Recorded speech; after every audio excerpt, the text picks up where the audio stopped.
मैं वही व्यक्ति आपके सामने बैठा हूं जिसने हिंदुस्तान में जीवित का प्रचार किया है, सारे हिंदुस्तान में, एक जगह नहीं। जैसे मैंने ये सब सुना और लोगों ने अपने स्वार्थ लोभ लालच के लिए ये जो मतलब कुचक्र जो चलाया, बस उसी समय से मैंने ये संदेश शुरू कर दिया कि आप भूल भ्रम संदेहों में मत रहिए। महापुरुष की लीला को कोई नहीं जान सकता है। संत के अंत का पारवारा नहीं, जब तलक करे खुद इशारा नहीं। उनकी लीला का कोई पारावार नहीं है, और लीला का तो इतिहास आपके सामने रखा हुआ, उसको आप पढ़ लीजिए। जब जिस युग में जो नाम आया उसी नाम से लीला की गई है, उसी नाम से रहस्य आपके सामने छेड़ा गया।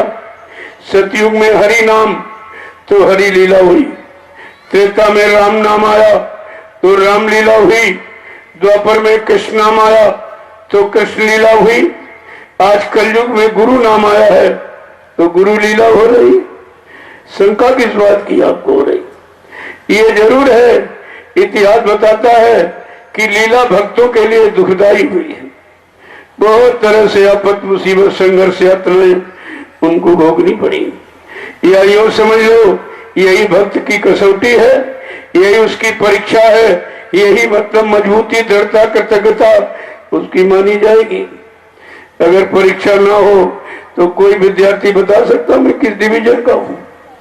डिवीजन की घोषणा ना विद्यार्थी कर सकता ना अध्यापक कर सकता।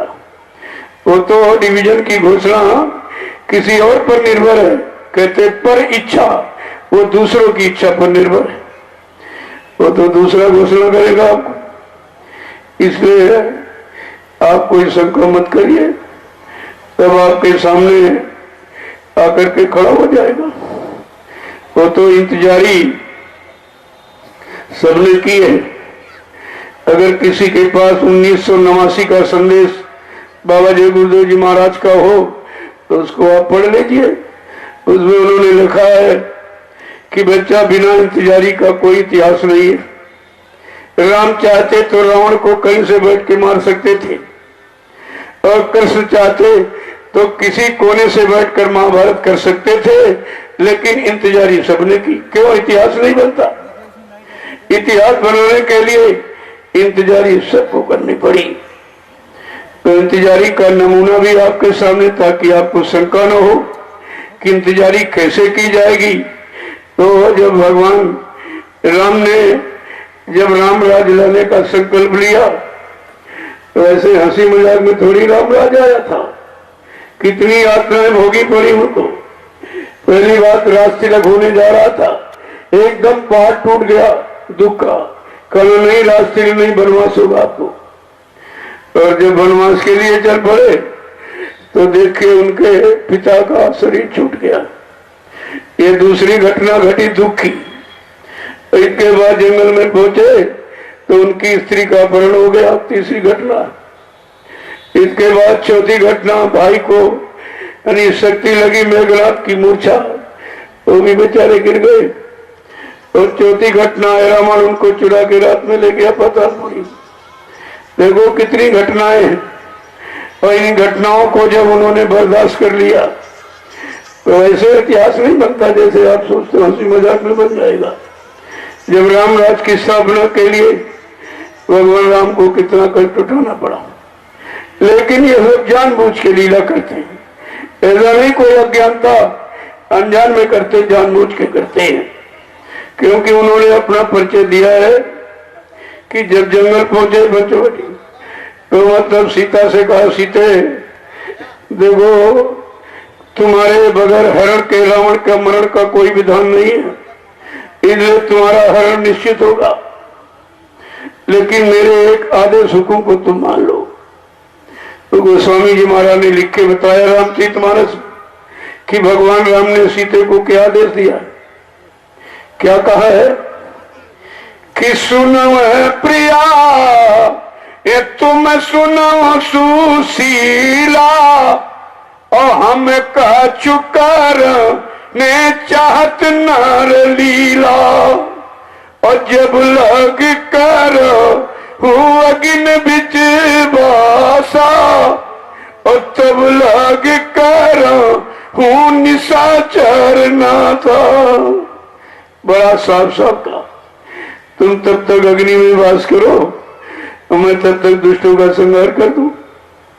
क्योंकि इसी काम के लिए आए थे, वो इसी काम के लिए आए थे। लेकिन संत महापुरुष मारकाट संहार नहीं करते हैं, सुधार तो करते हैं, लेकिन उनकी सुधार नीति अलग है।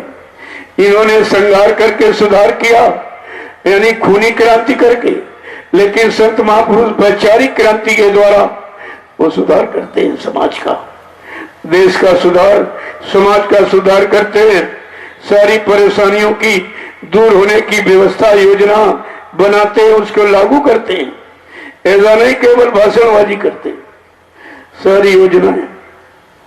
बाबा जय गुरुदेव जी महाराज ने कहा, मैंने सारी व्यवस्था बना के रख दी है, जिस दिन तुमको व्यवस्था के काबिल समझूंगा ये सौंप दूंगा आपको।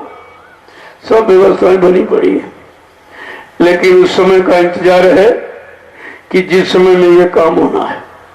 हर समय का मुहूर्त घड़ी निश्चित होता है। जब तक वो घड़ी मुहूर्त नहीं आती तब तक कुछ नहीं होगा। तो कहने का मतलब हमारा ये है कि हमें आपको भजन करके आत्मा के घाट पर उस समय का इंतजार, गुरु की दया का और गुरु के काम का इंतजार करना चाहिए। जैसे किसी पतिव्रता का स्त्री, किसी पतिव्रता स्त्री की का पति अगर नाराज होकर विदेश चला जाए, कहीं चला जाए वो, तो क्या पति अपने को विधवा मानने लगेगी, या दूसरा पति कर लेगी, या अपने पति का इंतजार करेगी? ये आपको सोचना चाहिए। इस पर आपने कोई विचार नहीं किया आज तक, और सब शोर मचा दिया, बाबा जी चले गए चले गए। अरे अगर चले जाएंगे तो इतिहास खत्म हो जाएगा, संतवाणी झूठी हो जाएगी, संत वचन को कौन मानेगा, गुरु नाम की महिमा समाप्त हो जाएगी।